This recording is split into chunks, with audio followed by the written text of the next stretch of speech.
Attention Patriots, this is Rick Roos. I invite you to join Rick Barry and me for Rick and Rick at Night on Monday, March 26th from 6 to 7 p.m. We are doubly blessed as our guests will be State Senator Jim Smith as well as Alex Kendrick, writer, actor, director, and producer of the movies Flywheel, Facing the Giants, Fireproof, and Courageous. This program is yet another important front in the domestic war against soft tyranny, socialism, and government oppression. Please join us Monday night, March 26th at 6 p.m. here on Wiki.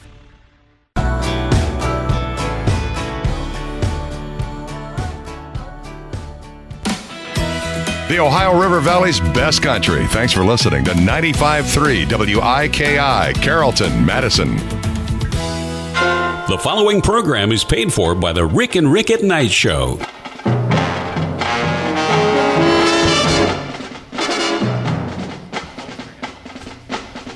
I like that intro. This is Rick and Rick at Night.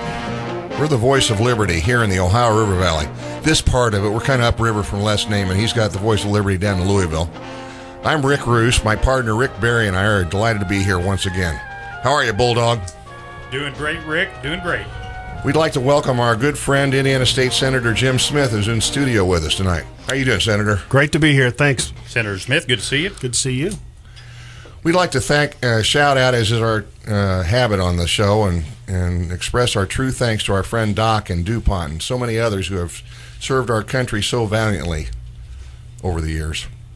And I'd also like to thank God that my niece Elise is back safely from Afghanistan. Got to see her over in Bloomington. We'd also like to let our neighbors in Chelsea, Holton, and all areas affected by the tornadoes about 3 weeks ago now know that they continue to be in our thoughts and prayers. This is a conversation we hope you will join, but tonight is another hybrid situation in which you can send us questions via Facebook, via Rick and Rick at Night Show for the first half hour, as well as a cell phone, 812-801-3064 for the first half hour. Our computer whiz Lisa is manning the computer right now, as well as the Bulldog's cell phone. That's 812-801-3064. Is our first guest on the phone. Rick, would you like to introduce our guest? Well, first I'd like to say, Alex, are you there? Yes, I'm here. Okay, well, hang on just a minute. We're going to say some good things about you. Tonight we have Alex Kendrick, and many of you out there in our listening audience are familiar with Alex. Alex is assistant pastor at Sherwood Baptist Church in Albany, Georgia. But more importantly, or not more importantly, but for what you know him about, Alex is the actor, the producer, the director, the mastermind, along with his brother Stephen, behind the movies Flywheel, Facing the Giants, Fireproof, and Courageous. Now, many in our audience have seen these movies. They know what they're about. And, I am just so excited, Alex, to have you on the show. I've watched all your movies, and we're going to get into what these movies are about, what's happening with Hollywood, what's happening with our moral values. But I'm going to give you just a minute now just to tell the listening audience a little bit about yourself in case they don't know. And so, Alex, take it away. Well, my brother Stephen and I have been at Sherwood Church in Albany, Georgia for about 10 years. And we've made 4 films, Flywheel, Facing the Giants, Fireproof, and Courageous, and written a few books, The Love Dare and Resolution for Men being 2 of them, and are just grateful to have an opportunity to have this outreach. And we love our church, Sherwood, and appreciate being on this program with you guys. Well, we love having you. I want to tell the people, Alex, I know you and your brother, and many people out there are like me. I watch movies with my wife. We go to the movies. We'll go to a movie that's supposedly a blockbuster. It's getting rave reviews from the critics. The movie will end, and I'll look at my wife, and I'll say, what the heck did we just watch? And she'll look at me, and she'll go, that was terrible. And I know years ago, probably when you guys first produced Flywheel, you were seeing the same thing. You were seeing movies that had no moral message, that ridiculed the father, ridiculed the family, and you guys decided to do something about it. Rather than criticize the movies that were being made, you guys decided to make movies on your own. And I think that is one of the neatest stories. And just give us a little background on how that all got started. Well, our pastor, Michael Catt, is kind of an out-of-the-box pastor. He was challenging us to think in terms of reaching the world from Albany, Georgia. And after reading a George Barna poll, which said that movies, television, and the internet were now considered the three most influential factors in our culture, we set out to make a local movie. Flywheel was meant just to be local in one theater, and God had bigger plans. We prayed our way through it, used volunteers only, and it sold about 700,000 DVDs, which is just crazy. We made Facing the Giants. Sony picked it up, put it in theaters, and then followed that with Fireproof and Courageous. Collectively, they're in over 75 countries, and we've gotten tens of thousands of responses from people who have changed the way they think, the way they treat others as a result of these films. So it is really a ministry outreach for us. You know, we want them to be entertaining, but less. That's a less important priority for us than just impacting people to the glory of God. So that's kind of what we're about. Well, like you said, Alex, I read where the movie Flywheel was, like you said, originally started as an Easter outreach for the community movie, just going to be shown locally. It cost $20,000 to make. And like you said, it sold 700,000 copies on DVD. I don't know what it did in the theaters. It probably wasn't in the theaters a whole lot. And these movies have continually grown. Facing the Giants, I think it cost you guys $100,000 to make it. It grossed $10 million at the movie theaters. I don't know how many DVDs you've sold. Fireproof cost $500,000. Am I correct? Yes, that's correct. It grossed $35 million. The number one grossing movie of 2008, beating out Oscar winner for Best Movie, Slumdog Millionaire. And, of course, Courageous has grossed $36 million so far. It cost $2 million to make. And you leave Hollywood scratching their head, Alex. You really do. Well, you know, I think it's a testimony to people working in unity, seeking God. We've learned there's a difference between a good idea and a God idea. He's got better ideas than we do, so we're seeking Him. We're trying to raise the bar with every movie we make. We want to, get closer and closer to excellence in production, and so we're striving to do that. But we're just grateful, that the Lord would give us this opportunity, and that people who have seen the movie have in large part supported them. Alex, this is, we're primarily a political show, but we had to have you on here. I mean, Rick Barry is just relentless as far as seeking what he wants, and I think what God wants as well. I mean, I was real hard on Michael. Yeah, you put God honoring movies out there, and I go back to the movies that I show my kids. I got 3 teenage boys, and they grew up. We picked up a spare kid about 5 years ago, but these guys grew up on 1940s and 1950s movies before they started getting real cruddy. And you've caught something again that touches the moral core of people. And the boys got a 15 or 17-year-old that was driving back from Bloomington. He's got his driver's permit, so we had the DVD on him, kind of watching him, kind of watching the other, watching him drive. But one of us was crying when we watched Flywheel again, and this is the second time out for me. Oh, I bet it was more than one of you. Yeah, and then we watched Courageous again last night, and this is most delightful show prep. But you've caught something again. You've caught what men are supposed to be to their families, what fathers are supposed to be to their children, and I congratulate you on that. Can you speak to that? Yeah, we were discouraged when you kind of compare the media's image of a dad today with what even we had 30, 40 years ago. We used to have Ward Cleaver and Father Knows Best and Make Room for Daddy and all that kind of stuff. And today we have Homer Simpson and the guy from Family Guy. Where are the men of honor and integrity that are masculine in our current media? Where have you gone, Andy Griffith? Yeah, Andy Griffith. Where are those guys? And so Hollywood's not doing that anymore. And they're demasculizing men, and they're making them more feminine. They're making them more selfish, perverted, just to get a laugh. And I'm thinking, man, this is sad. So we've, in large part, turned off the television in my home. We watch it very sparingly. And I have 6 kids, and so we spend a lot more time with our kids. We read the Bible. We pray with them. We encourage them. And we encourage them to be creative. They spend more time outside doing healthy things, playing sports, what have you. And so we don't like the direction that our society and especially the media culture is taking us. So we're making our own decisions and then hoping to battle that a little bit in the culture with these movies that are a little bit more honoring to God and to family.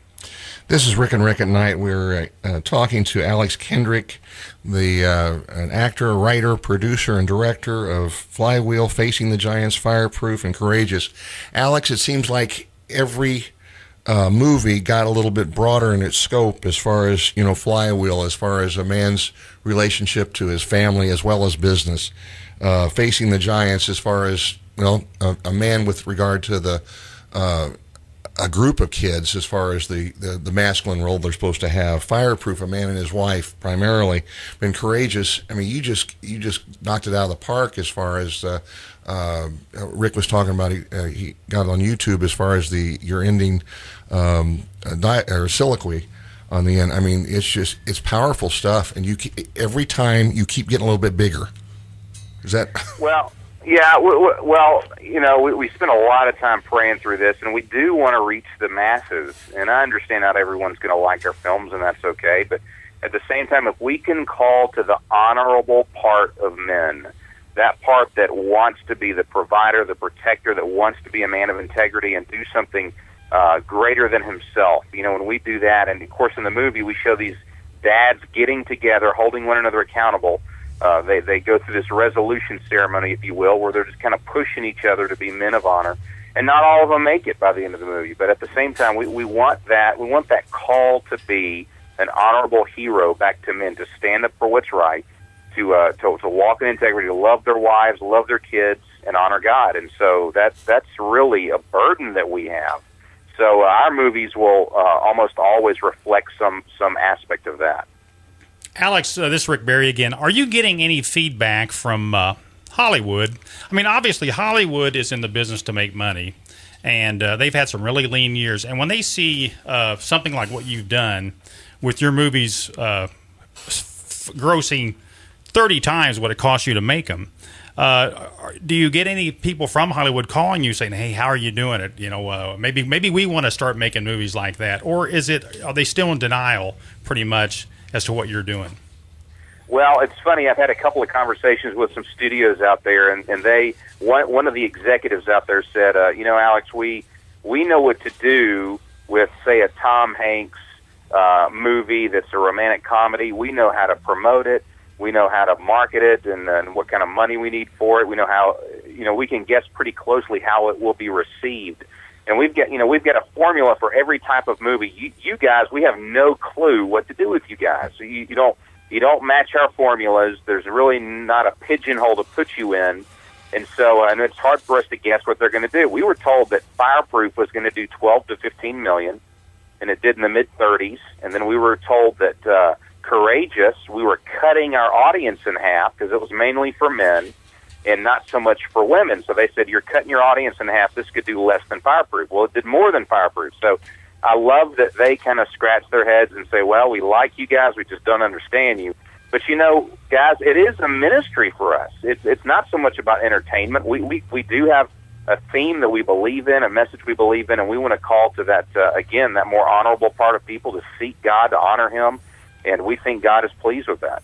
Well, Alex, I watched Courageous probably about a month ago, and the final scene is heart-wrenching. And the hardest thing I have about watching your movies with my wife is trying to keep her from seeing the tears that are running down my face.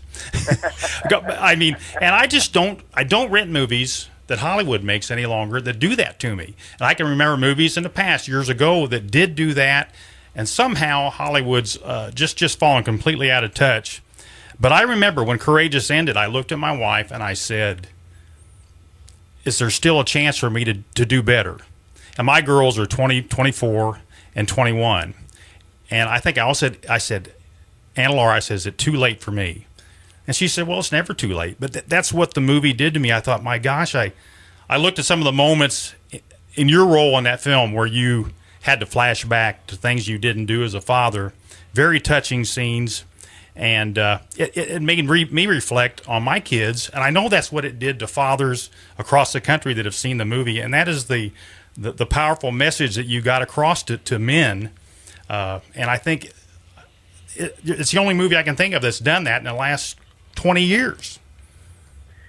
Well, you know what? If you can reach people's heart in a sincere way, then then you can get to the core of who they are. And for us, I think that we are so entertainment saturated, and we again appeal to the worst part of ourselves. The dirty jokes, the useless violence.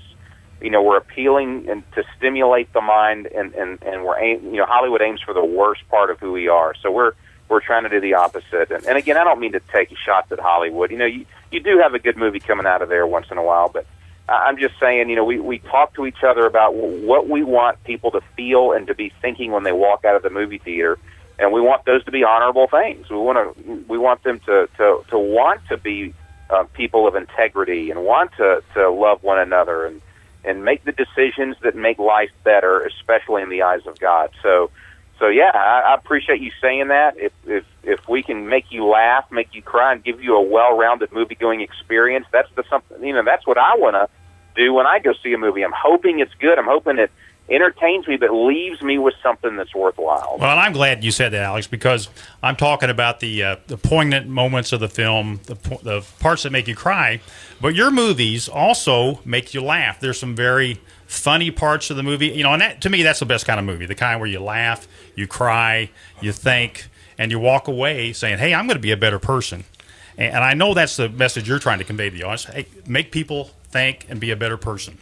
This is Rick and Rick at Night. We're talking to Alex Kendrick. And Alex, just one of the things you just said, as far as Hollywood thought you would cut down half your audience because Courageous appealed to the men. And I'm sitting there going, the theme, it seems like, through all four of your movies was as far as the relationship between men and women.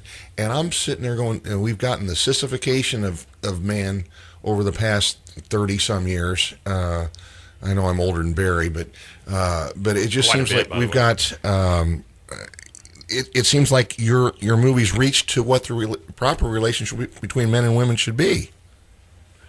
Yeah, we mistreat women in culture; they become sex objects. We have horrible views of men, that they're these perverted, selfish, feminized guys, and I just think, my goodness, what can we do to restore some honor to family? And I take very seriously my role as a dad, as a friend, as a leader, and I want my sons to do even better than me, and my daughters to grow up wholesome and honorable and very intelligent, and not ignorant to the world, but to wise. And so so I want them to see what I'm pouring myself into has a little bit more value than temporary entertainment. I'm hoping it has some eternal value. And so yeah, that's what's important to us. That's success for us. Now, Alex, you have 6 children, is that correct?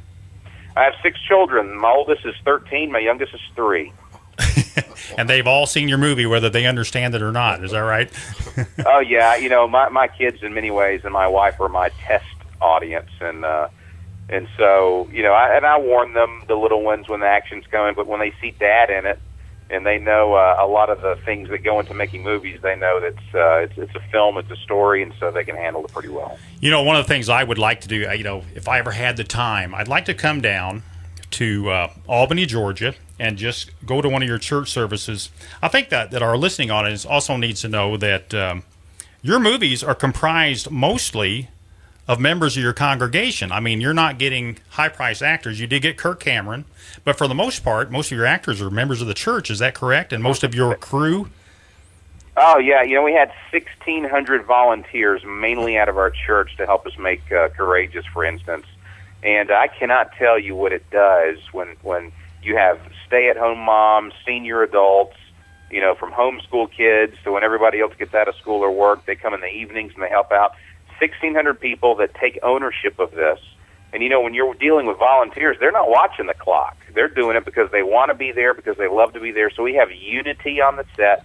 We pray together, work together, fight the heat together in the summer, and everything that you do. And it's phenomenal, the morale that it builds, and it adds to the unity of the church. So by the time that movie comes out, you have 16 people with blood, sweat, and tears in it that are praying for it.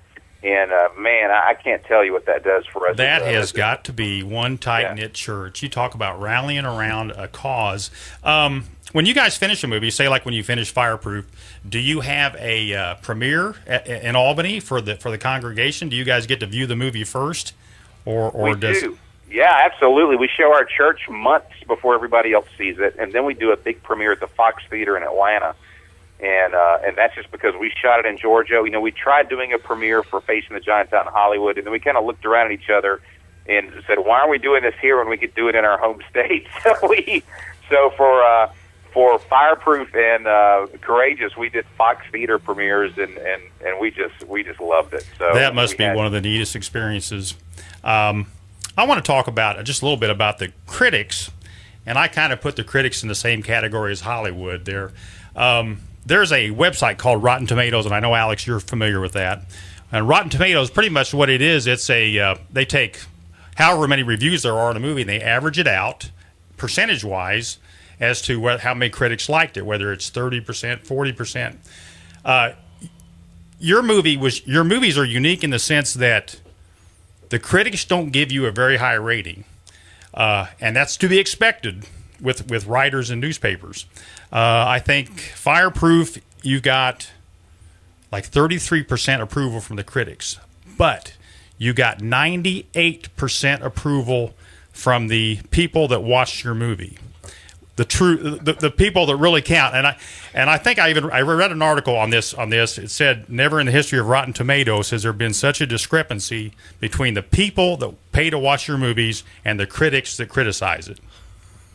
Yeah, isn't that interesting? I don't think we've had too many critics that like us, and I think we all know why. The reasons are pretty obvious, but at the same time, when you can grab the heart of an audience and they see themselves on the screen, they see relatable scenarios, and you encourage them, you inspire them, and they walk out.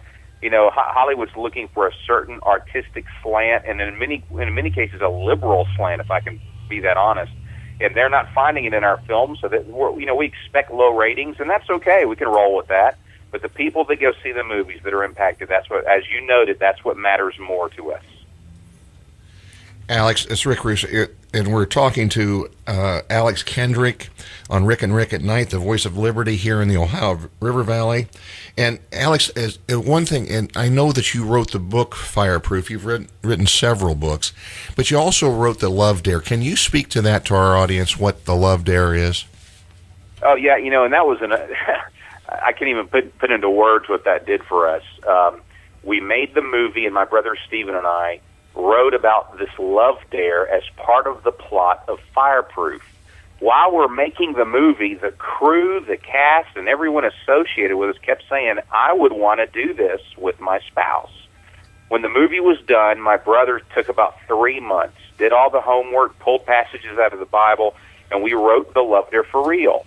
And when that thing, I think it's sold over 5 million books now, which is just phenomenal in our eyes, because we really don't consider ourselves writers first, but we did the same thing with The Resolution for Men after Courageous. That's been on the New York Times bestseller for months now, and I'm so grateful because we write about how what does the Bible say about being a great husband and a great wife? What does it say about being a great dad? And so we pull those principles out, and we basically format them for anybody today to read it where it makes perfect sense and they can apply it to their life. So that's what we do with those books. So The Love Dare's 40 days of dares for one spouse to do to the other, applying a biblical principle of love. And it starts off easy and it gets harder, but every person that's made it through says it changed them. And we've actually had a few thousand marriages, and I really mean that, a few thousand marriages that said the Love Dare saved their marriage when they were heading for divorce. So I'm just grateful for that type of response. Well, I've heard of people that said that your movies saved their marriage as well, especially Fireproof, because it's about a man and wife. Well, and you've also, how many churches? I know we've got at least 5 or 6 churches in our town of Madison. We've got a county about 32,000. Rick's on the city council; he should know this stuff. But right. About 6 churches that, I mean, it's a church night, and they watch one of your movies that's on DVD. It's just people. It's restoring community again, I think. and I mean, you're to be congratulated. And there was no question in there any place. But what's coming up next for you guys? Well, Stephen and I are writing another book called Love Dare for Parents, because that's a different type of love, parental love. And then hopefully next year we want to shoot a movie. We got several plots, so we're just praying through which one we should do. But hopefully we'll go, jump in front of the camera again in 2013 and shoot another film. And so we look forward to it, but we have to take breaks in between. My brother's got 4 kids, I've got 6, and I want to make sure our kids know that they are more important than any project that I work on. You guys live close together? We do, just 7 minutes apart, so we're together almost every day. You also have an older brother, Shannon. Is he involved with the movie making at all, Alex? He is now. Actually, he worked with IBM for 20 years and just came down to Albany to live with us. So did my parents. So it's becoming more of a family thing now, and we love that. It draws us tighter and closer together. And between the 3 of us sons, we have 15 kids, and we want to raise them to be world changers and leaders and to think outside the box. So we're excited about this. Well, you guys just raised them to be just like you are. Alex, I don't want to get real political with you, but obviously our country's kind of at a crossroads. We're at crossroads morally, spiritually. I think our leadership's at a moral crossroads. Are you hopeful for our country for the future?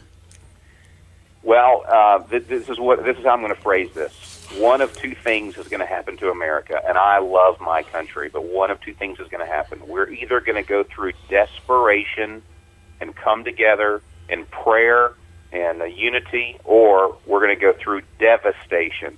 And that's what's going to be the turning point. It's going to be one of those 2 things, desperation or devastation. We don't have to convince anybody the mess we're in, the financial mess, the moral mess, the lack of unity.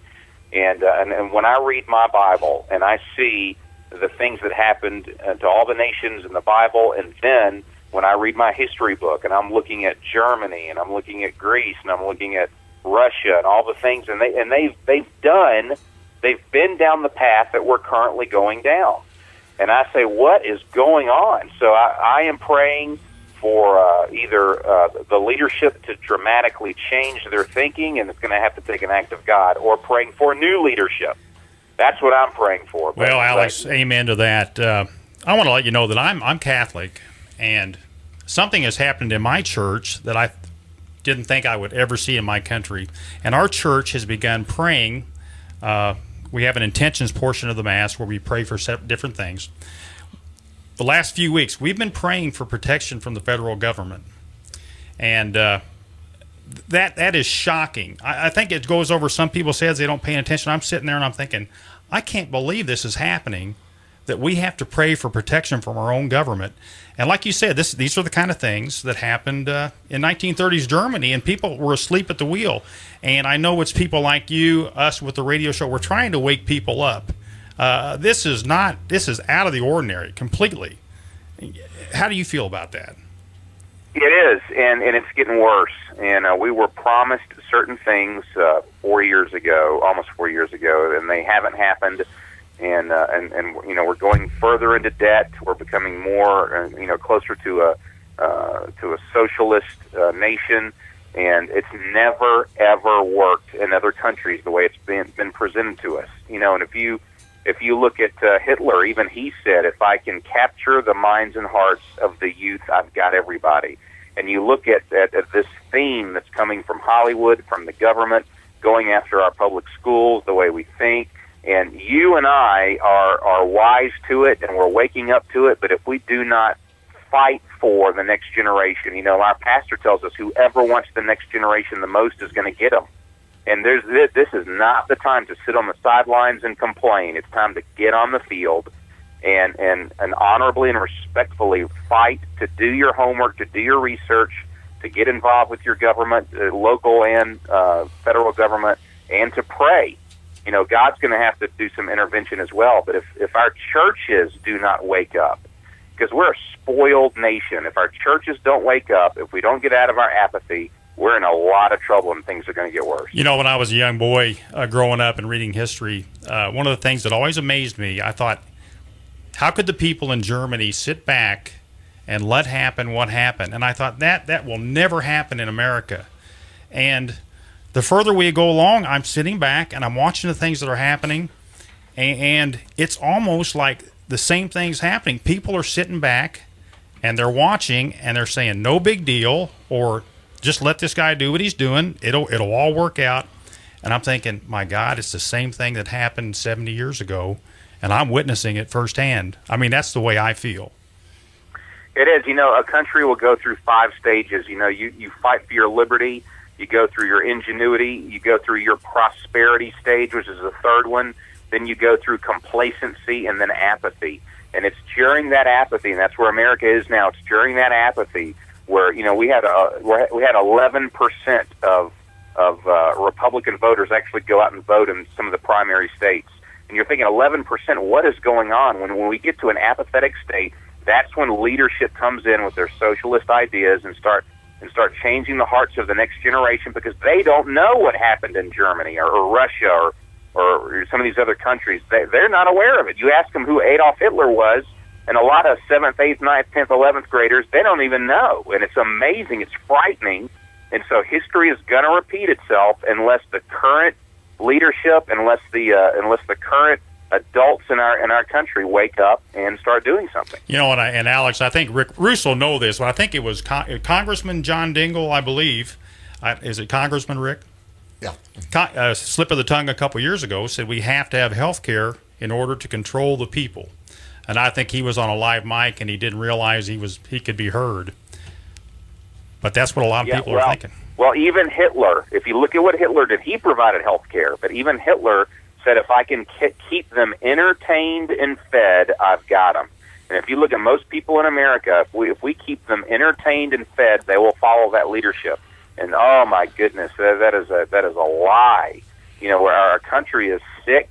It is a great country, but it is sick, and we have to start talking like we're talking. And I don't mean to dishonor our authority. That is not my goal. But when you see the kind of decisions that are being made, we've got to come together and beg God to intervene and start getting the people out to vote.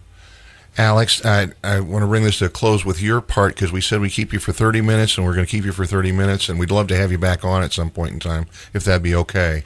Absolutely. But thank you so very, very much, and God bless and keep your ministry. I can say that I'm a Lutheran because we can do that. And but thank you so much for being on the Rick and Rick at Night show. Great. And I also, guys. God bless you. Alex, I want to say one more thing. In the spirit of courageous, who will go see your next movie? I will. There you go. God bless you guys. God bless you, Alex. Thanks so much. All right. Bye-bye. Wow, that's outstanding. Bulldog, you are amazing. That's why people across this country, and there are people across the country that talk about the Bulldog in emails to me, because I know people across the country. I do want our audience to know, and I know there's people out there that don't agree with what Alex said, what we're saying. There's people out there that think we're crazy, and that's fine. I mean, that's America, and we can have differing opinions. But I want the audience to know that we know about Alex's movies. We've seen his movies. We've never talked to him in person before. I had no idea how Alex felt about the country politically. But watching his movies, watching his values and his belief in the family and the strength of the father, what he said just now doesn't surprise me one bit. This, well said, my friend. This is Rick and Rick at Night, the voice of liberty here in the Ohio River Valley. We're part of the information and affirmation of the conservative values we hold dear. And we are blessed to have a quiet state senator, Jim Smith, but he's going to chirp a lot more right now. But our local number, should you want to join this conversation, is 574-0953, 574-0953, and toll free 877-953-0953. That's 877-953-0953. Well, Jim? Well, that's going to be a hard act to follow, and I'm not really that quiet. I'm just quiet tonight. No, I'm teasing. We just got done with the 2012 General Assembly. Mm-hmm. Thoughts? Well, it was interesting to say the least. The best way I can describe what occurred in the General Assembly, you kind of break it down to two parts. The first part of the General Assembly time, for the first 30 days, was just absolutely consumed with right to work and right to work issues. And then once we passed that, things really slowed down. We moved legislation. I guess most notably what they call Senate Bill 1, the right to resist legislation, the inheritance tax elimination, and several other bills that I agreed with and others that I didn't agree with. So. Well, as far as just do you want to explain the Castle Law as far as with regard to Senate Bill 1? Right. Senate Bill 1, for those who don't know, Senate Bill 1 is the right to resist illegal activity. And in order to understand that, you have to there's a lot of history there. Last year, in May of last year, the Supreme Court of Indiana ruled in the case of Barnes. And Barnes is a case that involved a domestic dispute. Police showed up. Barnes retreated into his apartment, and a scuffle ensued. And this Barnes took this matter all the way to the Supreme Court, said that the police didn't have a right to come in. Ultimately, Barnes was convicted, and the Supreme Court said that the Castle Doctrine that was passed in 94, and then looked at in 2006, which codified 150 years worth of common law that you have the right to resist illegal activity. They basically threw that completely out. There was a lot of legal maneuvering after that with the General Assembly and the Attorney General, and the Supreme Court finally advised or gave direction to the General Assembly and said that you need to address this, because there was one word in the Castle Doctrine, and that was person. And the Supreme Court said that person did not apply to police officers. So what we did in Senate Bill 1 is reestablish that, because under what the Supreme Court had ruled, a policeman or law enforcement officer could come to my subdivision, kick in the door of every house, burn every house down, and my only recourse was to simply say stop or I'm going to sue you.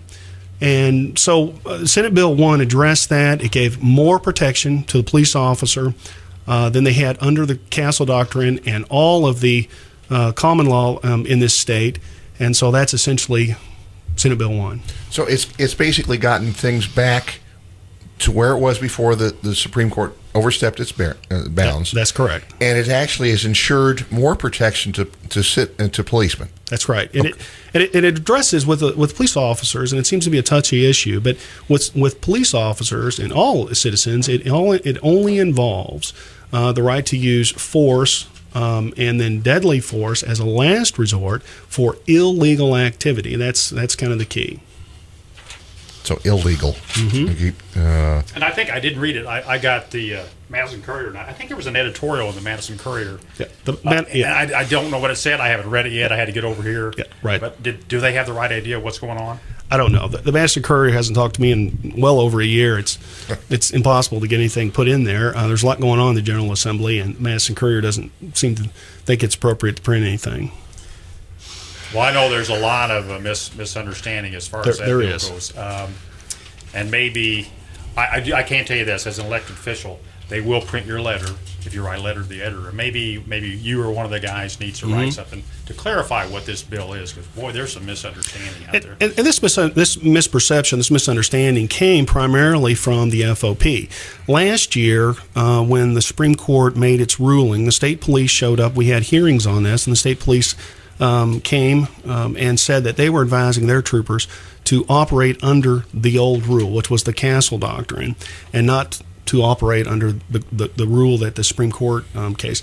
And so we tried to pacify everybody, but what's the most fundamental right that we have as citizens, and that is the right to protect ourselves from illegal activity. And so, can you give us an example of, say, what a police officer might be doing that would be considered illegal activity where you could protect yourself as a citizen? Well, there's many cases, or I shouldn't say many. There's very few cases. 99.9% of all law enforcement are honorable, solid people. There are cases in Indianapolis where a police officer shot somebody, and I think the young man passed away. But I mean, it's pretty obvious illegal activity.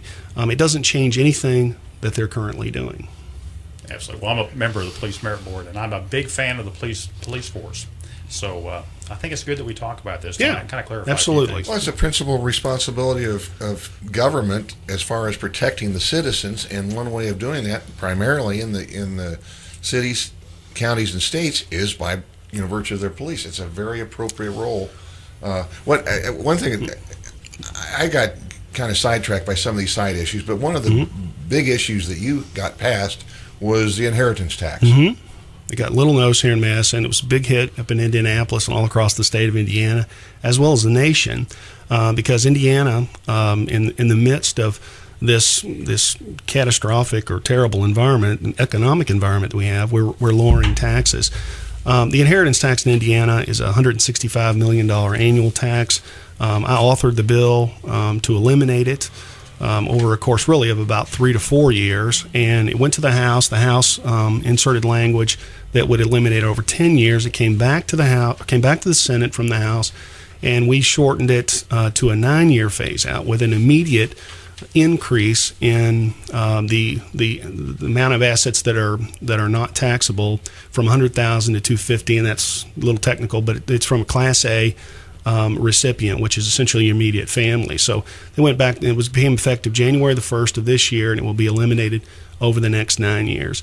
I've received commitments from many members and leadership that we're going to readdress this next year and the following year to completely eliminate it. So basically, what you're doing is not taking monies from people that shouldn't be taken. I just, and the Madison Courier missed it again.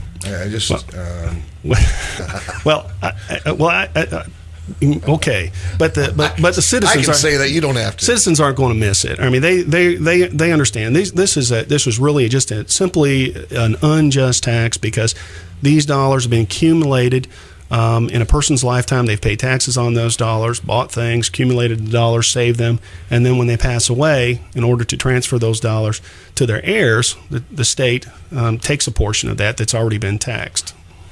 I think that's a job well done, Jim, by you and the Assembly. I want to remind people we got about 19 minutes left. We can take phone calls, 574-0953. That's 574-0953. If you have a question for Senator Smith, you've got a little bit of time yet to call in, and we'd love to hear from you. And Rick, I'm going to let you take it over again from here. And this is Rick at Night, the voice of liberty here on the Ohio River Valley, and we have Indiana State Senator Jim Smith. And Jim, one of the things I did last week, I tooled over to IU South with our friends from Jennings County, Mark Hallwager and Lisa Deaton from Bartholomew County. They had a platform a committee meeting from the Republican Party.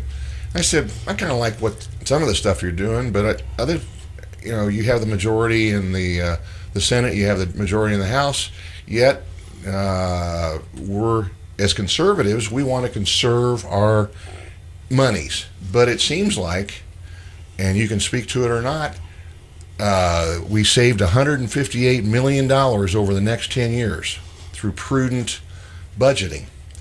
But at the same time, the General Assembly enacted an $80 million new year entitlement for full-day kindergarten. Full-day kindergarten has not been established to do squat other than taking care of kids, the state taking care of kids. Well, that looks like a loss to me of $642 million.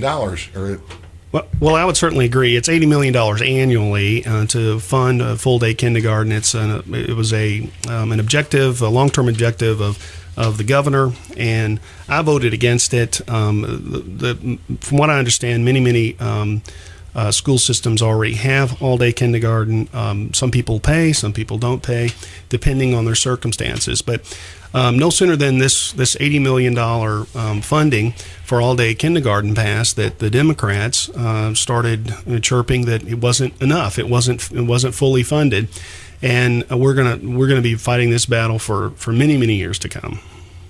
And the smoking ban, I'm a reformed smoker. That's why I've got a big belly, and my kids are non-smokers. But one of the things that the Madison Courier chirped in their editorial page was a positive byproduct. The smoking ban is that it puts Indiana amongst the majority of enlightened, and I'm going to emphasize enlightened states, that either ban smoking or put serious restrictions on it in the public. It may be unfair to businesses that didn't get exemptions. It may protect some individuals' rights while infringing on others, but in the final analysis, the statewide public smoking ban that passed the state Senate last week is a step in the right direction.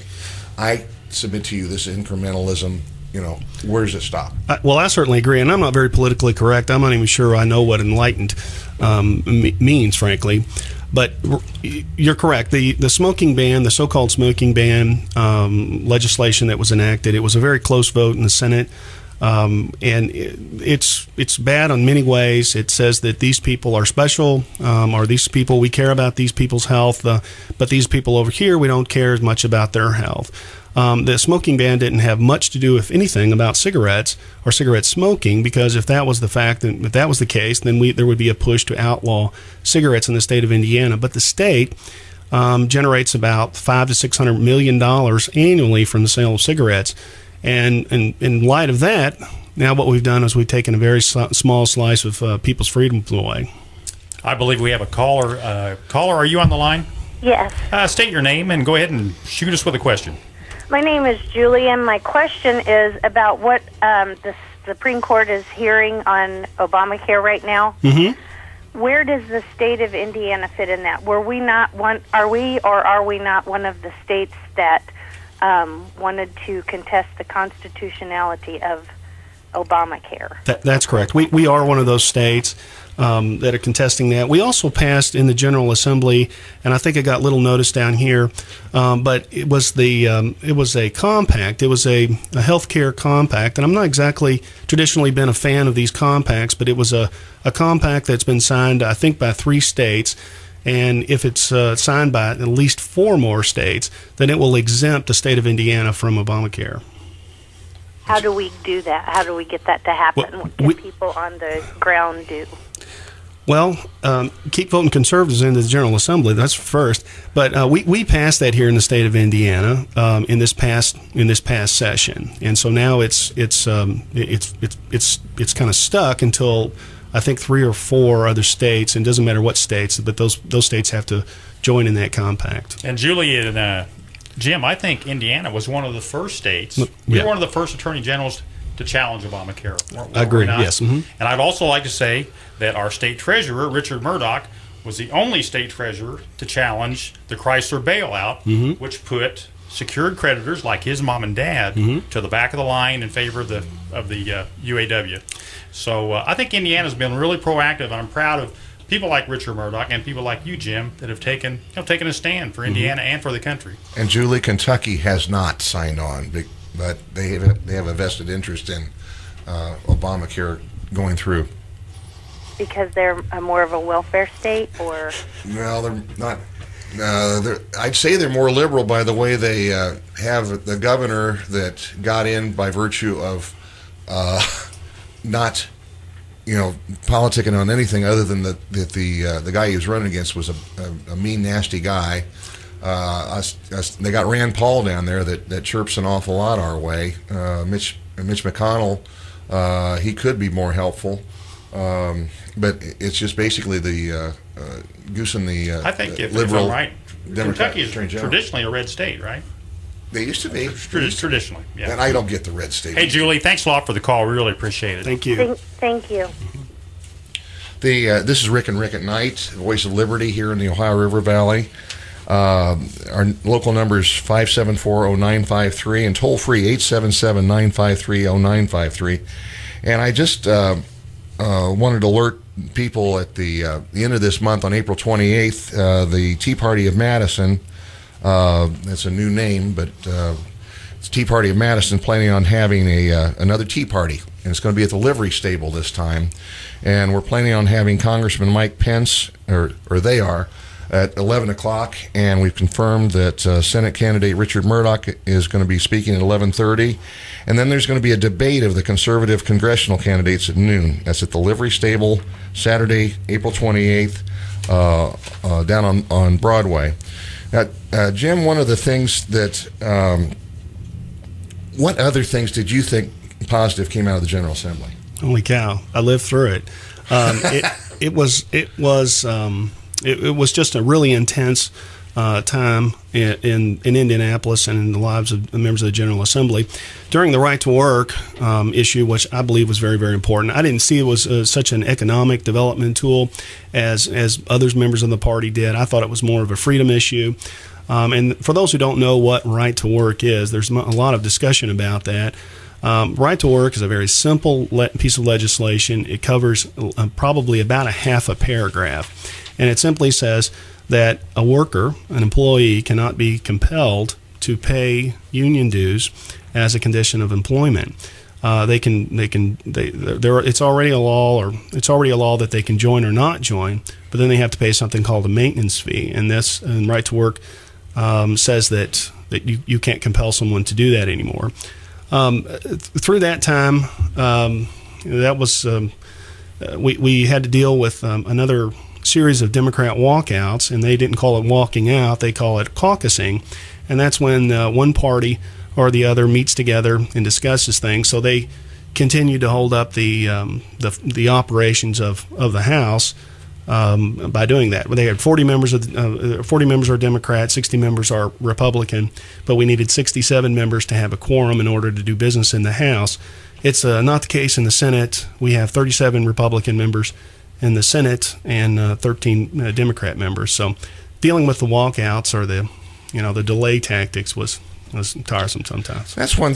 As far as I know you're not in the House, but it just seems like the Speaker of the House has kind of a forgiving attitude over the walkout last year. They knew they were doing wrong. They walked away to the comfort suites in Illinois, Urbana, and stayed there. They stayed there on somebody's dime. And to me, that's one of those ethics things, because it seems to me that the union guys paid their rooms, they paid for their living expenses, they paid for their transportation, and yet nothing has happened as far as these people did wrong. I mean, as many times as we have political targets, this is a legitimate one, and the clock's ticking on this stuff. Well, I can't disagree with that, with your analysis of that, but I will say something about the Speaker. The Speaker has amazing amount of patience, and he really understands how to move members in the House. And he has a motto: it's stay calm and move forward. And that's exactly what he did. And I know there was many members, at least in the Senate and in the House, that were saying, let's start finding these guys, let's do this, let's do that. But the Speaker kept calm, and he was able to get the Democrats back in to form a quorum about when he started to fine them. When he started getting $1,000 a day fines from legislation that we had passed last year, that finally persuaded enough of them, I think after a third day, to come back to the House and conduct business. And then there wasn't any problems as far as walkout after they came back. And they came back on the vote for right to work. Jim, one thing I wanted to ask, and I don't know if it's a coincidence, but right after right to work passed, I think it was within days, Caterpillar had a plant up in Canada, and they announced they were going to move to Muncie, Indiana, and it was going to, I guess, 500 jobs. Can you address that and address maybe what else we've heard from some other companies? I think I got customers in Illinois for my business, and I got a customer that told me, you wouldn't believe the number of businessmen in Illinois, and he lives up in Chicago, that are talking about wanting to move to Indiana if they can figure out a way to get out of Illinois and move to Indiana. Well, I don't know if I can necessarily give specifics, but the governor said last year that he liked living in Indiana or living next to Illinois and Indiana because it's like living next to the Simpsons. And there's probably not much of anything that the state of Illinois hasn't done to really destroy their business. And in Indiana, our employers are very special to us, and we're trying to move in that direction. As far as specifics on who has come via right to work, I'd like to take credit for that. But I don't think you can really ever say that it's simply right to work. I think it's the overall business environment in the state of Indiana, which is lower and lower taxes. We have a great government system that's very consistent and continues to encourage prosperity in our state. Do the statistics between right-to-work states and non-right-to-work states, don't they bear out conclusively that right-to-work states are doing better? employment-wise, income-wise. Yeah, that again is something that I'd love to take credit for. But in each of those states, they have a different taxing system, whether they have an income tax, individual income tax, what their corporate tax rate is, what their regulations are, their geographic location, their transportation system. So there's a lot of variables in that to say whether or not right-to-work states do better. I think overall, right-to-work states do better because these other things come along once you get their respective general assemblies to move in that direction. So, a friend of ours, a friend of the show's, Ginger, sent a new executive order from our historic leader in Washington, D.C., and I use that with air quotes and a lot of tongue-in-cheek. My friend Rick Berry, I regard him as one of my political heroes and one of the things he said is that the city government is the first line of defense against the overreach of federal government. I regard you as another political hero because you know what's right. You know that good policy is also good politics, but it's also the fact that you're like the second line of defense. I mean, you're in the Constitution. Obama just passed. It's called the National Defense Resources Preparedness Executive Order. Basically, he's got carte blanche as far as we can put these things in place. What we were talking about with Alex earlier, I'm sitting there going, it is 1937 again. Well, with respect to that piece of legislation, that executive order, I'll just say that I read it and I read a lot of information about it, and it was really just a reestablishing of an executive order that actually Bill Clinton passed. Then President Bush signed it again, and then Obama signed it because we didn't have a Department of Homeland Security at that time. So he basically reestablished it, and we're on alert now. That's my point. Yes. And we have, Department of Homeland Security that's doing an awful lot of stuff, including they're one of the 8 agencies, if I'm not mistaken, that can go into a person's, business to enforce the smoking ban. Is that not right? You're absolutely right. If you read the legislation, that legislation empowered 8 state agencies, including Homeland Security, to come into a private business. If you have a private business, it's run out of your home. Each of those agencies are empowered to come into your home and check for smoking paraphernalia. I saw an interesting thing that if you, and I'm not saying anything directly here, but if you type in www.communistparty.com, you're instantly directed to www.barackobama.com. And I tested it out. It did work. Jim, thank you for being here. Well, thank you all for having me. You're all doing a wonderful job. Yes, we appreciate you, Jim, all the good work you're doing. And I don't know if Alex stayed on. If Alex is still out there listening, I want to thank him again for coming on. I'd love to have him on again.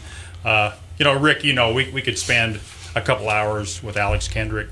And maybe the next time we get him on, we'll get his brother Steven on and maybe a couple others. But if you're still out there, Alex, I just want to thank you once again for coming on our show and giving us 30 seconds of your valuable time. 30 minutes. We can spend more time with Senator Smith as well. And I like doing quotes. Russell Kirk back in 1954 is called A Program for Conservatives. He said, ability is the factor which enables men to lift themselves from savagery to civilization, and which helps to distinguish the endeavors of men from the routine existence of insects. There is only one good way to find and encourage ability, and that is to reward it. It does no good to punish men of abilities for not doing their very best, for then they either conceal their particular talents or sink into apathy. This, too, is a very old story and a perfectly true one, and I think that invariably a principal errors of the masters of the total state is their failure to provide for the reward of ability. When that reward no longer is forthcoming, the society stagnates. That's almost as old as I am. We're going to be back next month for another exciting episode of Rick and Rick. We'd like to thank Tom for working the board and the Minion's Minion, Lisa, for working the computer. Please look for the podcast at a nice broadcast on our webpage, rickandrickshow.com. Good night, Madison, America. God bless and keep our listeners and this the most wonderful country in the world. For our local audience, we're going to the Boneyard Grill. Christian, tell us a poor one.